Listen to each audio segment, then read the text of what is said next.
This is Max Williams with United Real Estate, and today I'm in Western Henrico. More specifically, I'm off the Gaskin Road corridor. Today we're going to take a look at a 4-bedroom, 3.5-bath renovated home. This home is located here at the end of a cul-de-sac. We've got other very nice stately homes. This home was built in 1959 and it just was renovated. The rehabber did an amazing job on it. And I've got a number of features here that I wanted to point out to you here in the exterior. I'm going to back up just a little bit. When you look at this, you just think it's really a nice rancher. However, if you look to the right over top of the last window, you can see maybe a little bit of a roof line. And I figured out once I got into the home that there was actually a small second level to this home. And that's where they placed the master suite. So it's a little deceiving from what you see from the street. We're coming in just under 2,600 square feet. So this is a very good size home, definitely larger than it appears from the street. You may recognize some of the finishes here in this home. We have looked at several that were done by the same rehabber. And a lot of times rehabbers will maintain some of the same finishing touches from rehab to rehab. We're going to start here on the right-hand side. This is the side of the home where we have our secondary bedrooms. Got a coat closet right there. And today I wanted to talk a little bit about value. Value when it comes to real estate. As you are well aware, there is no easy way to compare value on a home like there is with a vehicle. With a vehicle, we have Blue Book value, we have Kelly valuation that basically will tell you what a 72 Yugo is worth. However, with real estate, when they built this home, there was only one like it. There is a neighborhood, of course, that has particular advantages and disadvantages, and of course there is property condition. This home would be valued very highly compared to others because it's a brand new renovation. So everything has been done and it's going to show absolutely beautifully. But basically what an appraiser does is they will compare the home, the subject home, to at least 3 other homes that have sold in the area. And when we say that have sold, the reason they want to use only homes that have sold is because someone could bring a home onto the market and they could ask $1 million. But if the market is not willing to pay $1 million, then that number is basically a dream and is not good for determining value of other homes. So they're going to look at homes that have sold recently. Depending on the area, there may be a lot of homes that sold recently or maybe not so many. When we start getting into rural areas, typically you don't have as many homes, and sometimes they have to go a little bit further to find homes that are good comparable sales. So all of that is going to be dependent upon the area and the type of property that we're talking about.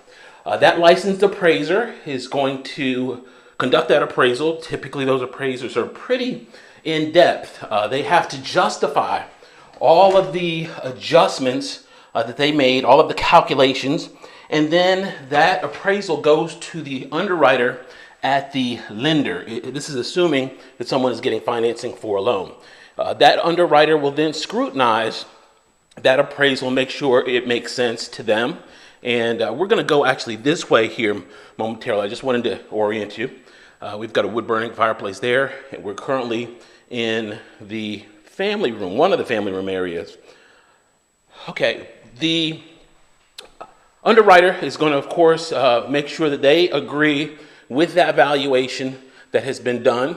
The appraiser gets paid regardless. They actually work for a separate company that the bank ultimately hires to do that valuation. Once that valuation is done, it basically determines what fair market value is in that appraiser's opinion. Now, in the unusual occurrence, at least it's unusual for me because I do this work ahead of time for my clients, the unusual occurrence that the home does not appraise, we then go back to the seller and say, hey, we really want to buy this home, but it doesn't appraise, so please come down on the price. The seller, of course, has a choice to come down on the price, or they can say, no, I really want that amount and I'm not going to do that. That's very, very unusual for a deal to fall apart on appraisal. Usually we can get some type of agreement to get them down to where we need to be. So that's basically how valuation works. I wanted to show you this. We've got a little water feature here, and we actually have goldfish in there. And goldfish actually are not part of a real estate transaction. Goldfish are considered personal property. However, you purchase this home and you use me as your buyer's agent, I will personally replace goldfish if they are not there or if they're deceased. I'll tell you what, I'll just go ahead and I'll replace those goldfish for you as a benefit, since I don't have to take care of the shower head in this home. All right, beautiful, beautiful kitchen. As you have seen, we've got nice granite countertops, double bowl sink, just very, very well done. These floors are absolutely gorgeous. This is an extremely popular part of town. One of the main parts of that valuation is looking at the area. Okay, different areas, of course, are going to have different values, and that's determined by what people want to buy, where they want to live. And that's true in any part of the country and any part of the world. I'm sure that there's some areas that are just simply more desirable for the masses. This is our family room. We've got a nice big wood-burning fireplace there, beautiful mantle. A lot of light is going to flow in there through that window. So this is just a really, really comfortable space. Directly ahead is yet another powder room. Convenient there, so if you're down here watching TV or enjoying yourself, you don't have to go very far. And it's very well done. And we're going to pop upstairs to our master suite now. The master suite, I imagine they built this addition here at some point. This was probably the exterior wall at the back of the house, and then they came on and built this master suite here on the back. This is a really neat little unfinished storage slash attic slash workshop here. I'm 5'6", and I can stand up in here, but if you're 6 foot, you might have to, a little bit of a challenge here. But they put in a little bench. I imagine it was a little workshop. They had a strip there. This might be a neat little craft room. Not completely finished, but if someone wanted to clean it up a little bit, they could, of course, put some drywall up and make it a really neat little space. Okay, we're gonna continue on into our master bedroom. And here it is, beautiful wood floors. Really good space in here, a lot of space there for a larger bed. And this is very, very unusual.